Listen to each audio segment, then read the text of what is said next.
से। अली मोहम्मद खान साहब, ये वाटर गेट स्कैंडल के बाद सेनेट गेट स्कैंडल की एक इक्वेशन बना रहे हैं सेनेटर जाहिद खान साहब।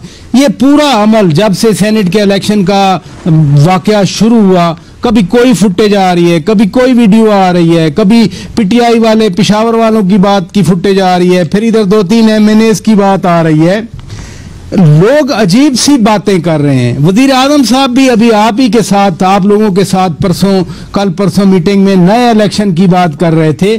क्या वजीर आजम खुद इस हद तक मायूस हो चुके हैं इस पोल्यूशन से जो इस पॉलिटिकल सिस्टम में आ चुकी है?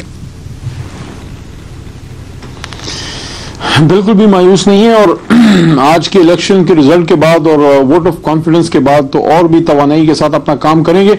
लेकिन मैंने आपको एक वीडियो भी भेजी है जो कि हमारे प्रिजाइडिंग अफसर जो आज जिन्होंने प्रिजाइड किया इलेक्शन होने से पहले, उन्होंने क्लियर डायरेक्शन दी थी कि कैंडिडेट के उर्दू में लिखे हुए नाम के सामने बक्से में आपने नाम के सामने आपने जो है स्टैंप करना है। उन्होंने बिल्कुल क्लियर डायरेक्शन दी। लेकिन क्या करें कि गिलानी साहब के बरखुरदार की वीडियो पे जो है अपोजिशन के हमारे दोस्तों ने अमल करने की कसम खाई हुई थी, ठान रखी थी, और उन्होंने अपने अपने वोट जाया करके ही दम लिया। ये बहरहाल उनको आपको जो है अप्रिशिएट करना पड़ेगा। अच्छा, आप कानूनदान भी हैं, आप कानून को समझते, अगले इलेक्शन में उन्होंने वोट सही डाल दिए, आप कानूनदान है, कानून को समझते हैं।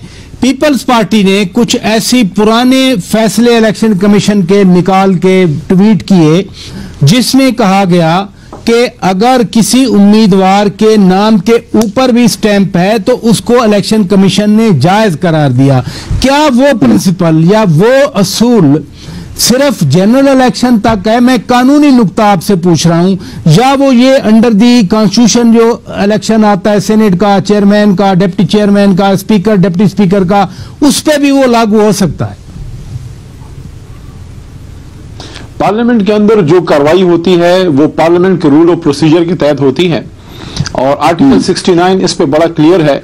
अगर कोई पार्लियामेंट के अंदर की प्रोसीडिंग को बाहर किसी अदालत में क्वेश्चनेबल करना चाहता है तो सबसे पहले 2/3 अक्सरियत से आर्टिकल 69 को अमेंड करना पड़ेगा। आप चाहेंगे तो मैं पढ़ भी दूंगा आर्टिकल 69 भी और उसका सब आर्टिकल 2 भी। पहले में यह कहा जाता है आर्टिकल 69 सब आर्टिकल 1 में कि कोई भी कार्रवाई कहीं चैलेंज नहीं की जा सकती। नंबर 2, जो प्रिजाइडिंग अफसर वो कार्रवाई करता है उसको भी आप बाहर क्वेश्चन नहीं कर सकते। ये तो 2 बातें हो गई।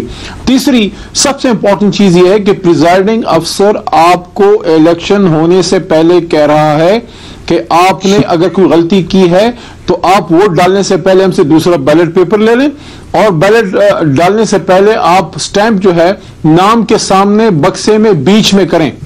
किसी ने आपको नहीं कहा चले इधर रुके, अगर नाम के ऊपर करना जायज है तो फिर जो हमारे 7 वोट रिजेक्ट हुए उसको किस खाते में डालेंगे कौमी असेंबली में? इधर रुकिए। सेनेटर जाहिद खान साहब, आप तो बहुत सीनियर सेनेटर रहे हैं, काफी अरसा तक आप सेनेट में रहे। क्या वाकई अदालतों में इन मामलात को नहीं मूव किया जा सकता? आर्टिकल 69 क्लॉज 2 की बात कर रहे हैं, ये बाहर है तो फिर पीडीएम चुप करे बैठे। संजरानी साहब के साथ पहले भी काम किया, भी करती रहे। ये मुझे अली मोहम्मद साहब एक बात बता दें, अभी 226 जो अभी सुप्रीम कोर्ट में गया था, क्या उसमें क्लियर नहीं लिखा गया है कि ये जो राष्ट्रपति या वोट होंगे वो खुफिया बैलेट से होगा? तो ये लोगों ने क्यों इलेक्शन कमीशन में सुप्रीम कोर्ट में प्रेसिडेंट ने वो भेज दिया और फिर उस पर इतने दिन सुप्रीम कोर्ट के भी दिन जाया कर दिए, फिर वो क्यों गए? मुझे नहीं समझ आ रही है कि इनके लिए कानून है, आइन का आर्टिकल 186 आपको इजाजत देता है, आप जा सकते हैं। प्लीज प्लीज प्लीज मुझे जरा बात करने दी। मैं आप लायर है, मैं तो लायर हूं, मैं तो सियासी वर्कर हूं, लेकिन मुझे तो जितना भी एक्सपीरियंस है मैंने जो देखा है इससे कोई शक नहीं है कि सुप्रीम कोर्ट में बेशक वो रिजेक्ट कर देगा, लेकिन जाने हर एक बंदे का तो हक है ना। एक बंदा कह रहा है कि जी मेरे साथ नाइंसाफी की प्रिजाइडिंग अफसर तो जानिबदार रहा ना, वो तो सारा दिन जानिबदार रहा, उसका तो इब्तिदा से जब कैमरे आ गए तो कैमरों से वो जानिबदार रहा, तो फिर जाहिर है कि उस पर इतराज तो हो सकता है। ये नहीं है वो भी एक इत्तेहादी पार्टी का है, कोई इंडिपेंडेंट आदमी नहीं है ना, वो किसी ऐसी जगह से आए कि जिस पे इतराज नहीं हो सकता है। तो वो उनका हक है जो जिन्हें वोट पीपल पार्टी के उसके वोट को रिजेक्ट किए, उसका हक ही को अदालत में जाए, वो अदालत उसको एक्सेप्ट करे या नहीं करे। लेकिन जाहिद खान साहब, सेनेटर साहब, जाहिद खान साहब, ये जो बड़ी थिन लाइन आ रही है कि जी नाम के ऊपर स्टैंप लगी है तो वो रिजेक्ट हो गया और सामने लगाना चाहिए था।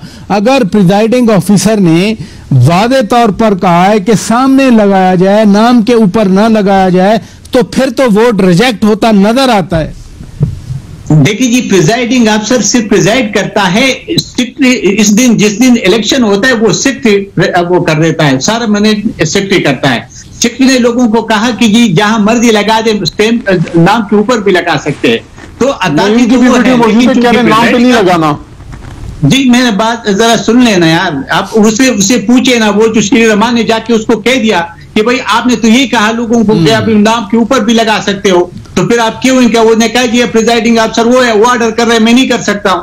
तो ये तो देखिए जो आपके सेनेटर उसके अंदर सारे खराबियां हैं, जो वहां सेक्रेटरीट है, सेक्रेटरीट के ऊपर अभी प्रिजाइडिंग अफसर तो 1 घंटे के लिए या आधे घंटे के लिए आया था ना, लेकिन मेन जो रोल प्ले कर रहा है वो तो सेक्रेटरी कर रहा है। तो अभी सेक्रेटरी को भी अदालत में बुलाएगा ना, अदालत से पूछेगा कि आपने जो कहा था कि या जो आप वो जो शीट उधर लगाए उसमें कहीं भी नहीं लिखा है कि आपने स्टैंप के ऊपर, नाम के ऊपर स्टैंप लगाना है या खाने में लगाना है, ये वहां कहीं भी नहीं है। और सबसे बड़े इरादे की बात होती है। देखिए पराची साहब, एक बंदा वोट देता इरादतन, अगर वो वोट खराब कर देता, तो जिस तरह एक बंदे ने 2 जगह पे मुहर मार दिए, दोनों कैंडिडेट को मुहर लगा दिए, तो वो खराब हो गया।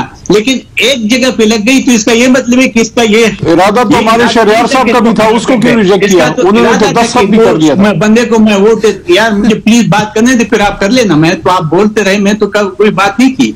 तो ये मैं कहना चाहता हूं कि देखिए, अगर जरूर उसकी जो इरादा था कि वो वोट खराब करना चाहता था, तो वो दूसरे एक जो बंदे ने 8 वोट खराब हुए ना, तो 8 में से 1 वोट ऐसा है कि उसने दोनों नाम पे ऊपर स्टैंप लगाया, वो तो क्लियर मुस्तरद हो गया। इरादतन वो खराब करवाना चाहता था। लेकिन ये दूसरा जो था ये इरादतन नहीं था, उसने तो इरादा तो उस बंदे को वोट देना था। चले इधर रुकिए, मुझे सेनेटर साहब, मुझे ब्रेक का कहा जा रहा है। उसका जवाब तो आली मोहम्मद साहब ने दे सकते, उसकी हुकूमत को देना पड़ेगा। ये बहुत बड़ा इन सारी दुनिया में। सेनेटर साहब, मुझे ब्रेक का